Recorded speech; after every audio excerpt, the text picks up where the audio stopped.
This abstract is titled, Jesus Was Not a Good Man. There's an interesting scene that takes place in Jesus' life. Matthew writes about it in chapter 16 of his gospel. Jesus asked his disciples, "Who do people think that I am?" They throw out answers like John the Baptist, Elijah, or one of the prophets. Then he asks, "Who do you say that I am?" It's an important question. You might even say it's the most important question you'll ever answer. Even today, many people will answer that he was some kind of prophet. But a common answer is, he was a good man. People are certainly entitled to their opinion.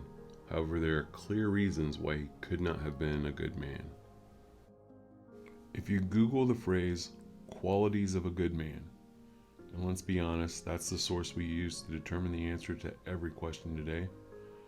After you have sifted through the lists that have qualities that women are looking for in a man, and you get down to just the qualities of a good man, you'll discover one attribute is repeated in nearly all of them, and that's honesty.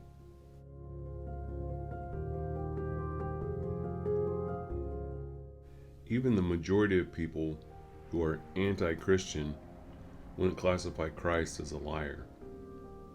But they obviously don't believe he was the Son of God either. So did Jesus claim to be the Christ, the Messiah, the Son of God? Look at Peter's response to Jesus' question. "Who do you say that I am?" Peter replied, "You are the Christ, the Messiah, the Son of the living God."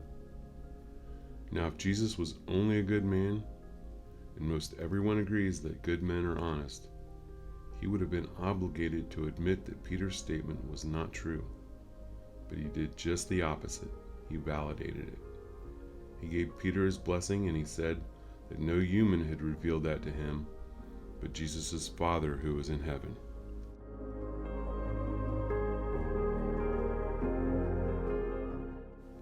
There are numerous examples of others in the New Testament making statements that can only be interpreted to be claims that Jesus was Messiah. But if this was the only time that Jesus himself made this claim, perhaps we could write it off as a misunderstanding.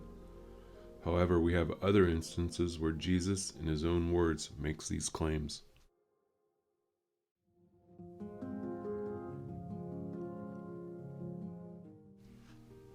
There was his encounter with the woman at the well in the Samaritan village. She tells him, "I know that Messiah is coming, and when he does, he will explain everything." Jesus says back to her that she is speaking to him now. "It's me." Then there was his interaction with John the Baptist through John's disciples, who he sent to ask Jesus if he was the one who is to come, or should they look for another. Jesus' response would have said more to John the Baptist than the casual reader today would recognize, because it comes from the book of Isaiah, and it points to the Messiah, the Holy One of Israel.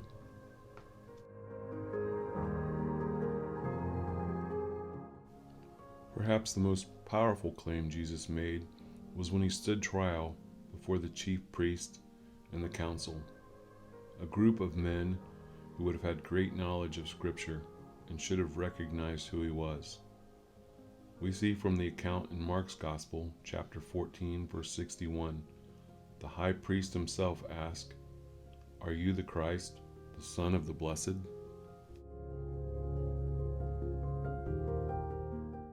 The response Jesus gives him would cause the high priest to tear his garments, a sign of deep sorrow and grief, and he proclaimed that Jesus had blasphemed.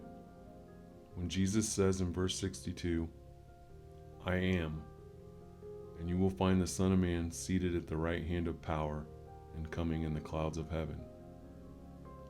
A good man would not make such claims. He was either who he claimed to be, the Messiah, the Son of God, or he was a fraud and a liar.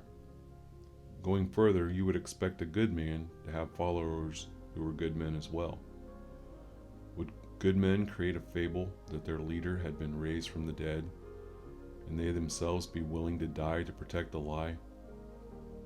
The question is posed to you.